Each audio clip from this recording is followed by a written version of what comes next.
cactus and succulent growers. I'm Lynn and welcome to Desert Plants of Avalon in the north of Ireland.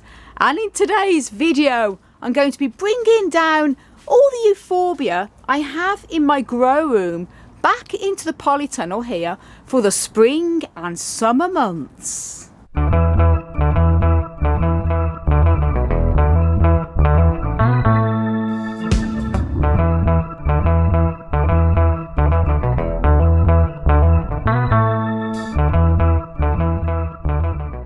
Now, first of all, before I bring the euphorbia down, I'll just show you what I've done here. In the video I put up a couple of days ago, I moved all of the succulents that was on here. I rearranged them all onto this side of the table in the polytunnel and also gave them a bit of a pruning, removing the dead leaves, and put the ones that are sort of getting too much sun underneath the table here. Some of the gasteria are looking a bit pale with the sun, and also some of my little crassulas, so they're going to start greening up underneath there and they still get plenty of light. But because I moved these off the table, it now means I have all this table space to put the euphorbias.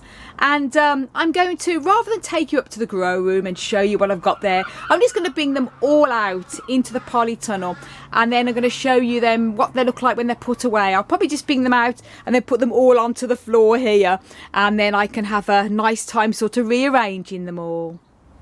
No guys, I've started to bring down some of them there, and what I was going to do was put them straight up onto the tray here, and obviously I'm going to be throwing some bubble wrap over them, a couple of sheets, just to protect them from the sun because they've been in my grow room.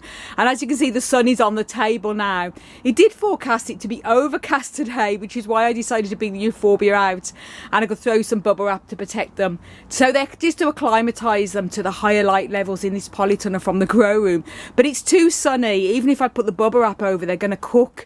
So I'm bringing all the euphorbia out, putting them onto the floor under the table here, where they're going to get some shade. And then once the sun sort of moves from that side of the table, I can then put them onto the trays and then throw some bubble wrap over them, just for the first 2-3 days, just to let them acclimatise to the higher light. These have been under the grow light in my office, also in very close to a south facing window, so they get plenty of sun.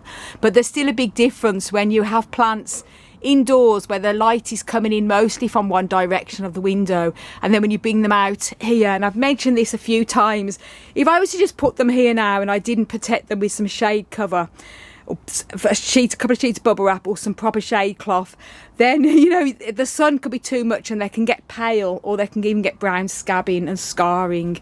So this is a necessity. But I'll put them all together here then now, and then once the sun sort of moves away from this side of the table after a few hours, I can put them on there, and then I'll throw the sheets of bubble wrap on them. But bringing sort of the biggest ones out first, and obviously that's going to be easier then to look at sizes and how I'm going to arrange them all. And now I brought them all down from the grow room, and guess what? 1 minute the sun's out, listen to that. Yes, it's raining, but it's such a gorgeous warm temperature. But because it's raining and it's overcast, perfect now, I can put these away onto the table, but I'm still going to throw a couple of layers of bubble wrap over them just to protect them, because it's still much brighter in here than what the light they would have had in my grow room. And as I mentioned, I'm just going to leave the bubble wrap on for about 3 days. And I'll do a tour of all of the euphorbias when they're put away, obviously. And I've got larger ones here, lovely big ones, and my big Euphorbia Succulent. And again, they're a bit under the table till I can put them away. And my big, large Tiracali there. And they're not going to stay here, obviously. I'm going to put them in a nice prominent position over this side once these are off the floor and onto the table. And we have a lot more euphorbia in our house, mostly in our living room window, including all our Euphorbia obesas and lots of other types of euphorbias. But they're going to be staying in the kitchen window because it's a lovely sunny position for them, and they sort of do well there all through the year. So here we go. I'm going to be putting the taller ones at the back and obviously the smaller ones at the front, and I'm going to show you what it looks like when it's all done, a little bit of a tour of the euphorbias. Now this is what I've put away so far, almost there, and a mixture of many different types of euphorbia. And just look at this gorgeous one. This is Euphorbia Spina, and isn't it just awesome? And I've got 4 of these that I got from my wonderful friend Clyde Morris here on YouTube, Morris Park in the Ozarks, and they are just growing remarkable. And I've just noticed there's flowers actually on this one. Now this one is one I don't have labelled. I think it's a Euphorbia fructuosa, I think, but the label has come off. Typical. But it's got tiny, if you see with my fingers there, very, very, very, very tiny little green flowers, and it's going to need repotting, obviously. Now this is an ocotillo. It's not a euphorbia obviously, but I have it with my euphorbias because I treat it sort of similar. It's an amazing, amazing plant. And also my alaudia as well. That's an incredible plant that it's just starting to come back into leaf again. It loses all its leaves over the winter and starts to regrow new leaves in the spring. I have to also show you these awesome euphorbias here that I also got from Clyde Morris. These are Euphorbia decari variety spira stitchers, and aren't they just gorgeous? Clyde gave me them as cuttings and they've taken so well. They're just absolutely gorgeous. Beauties. Woohoo, that's it all done, and I've put the big tiracali here at the entrance, so when people walk in it makes a lovely statement as people walk in. It's not a sharp plant either, it's a soft one, so no one's going to get stabbed by that. And of course I have to throw some bubble wrap over it after I've done this video, so I'm going to be as quick as I can because the sun is starting to come out now.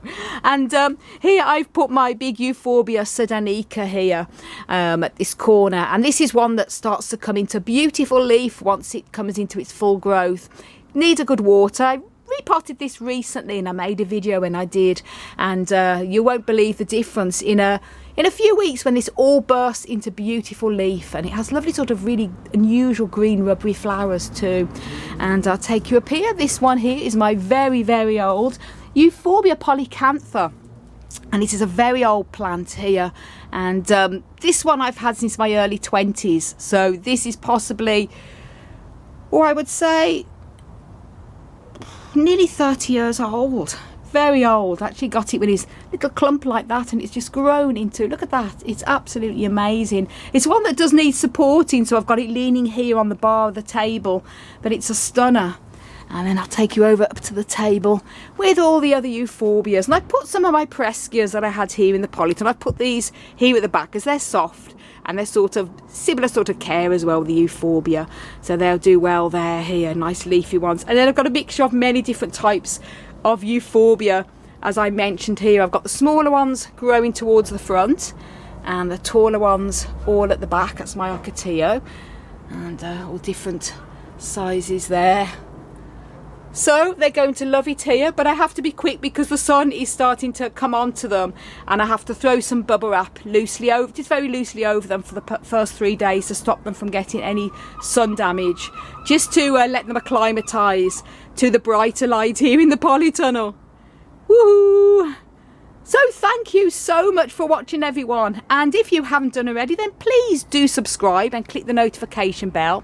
You can also follow me on Insta, Twitter and Facebook at Desert Plants of Avalon, and do check out my website, desertplantsofavalon.com. I want to wish you all a euphorbia kind of day.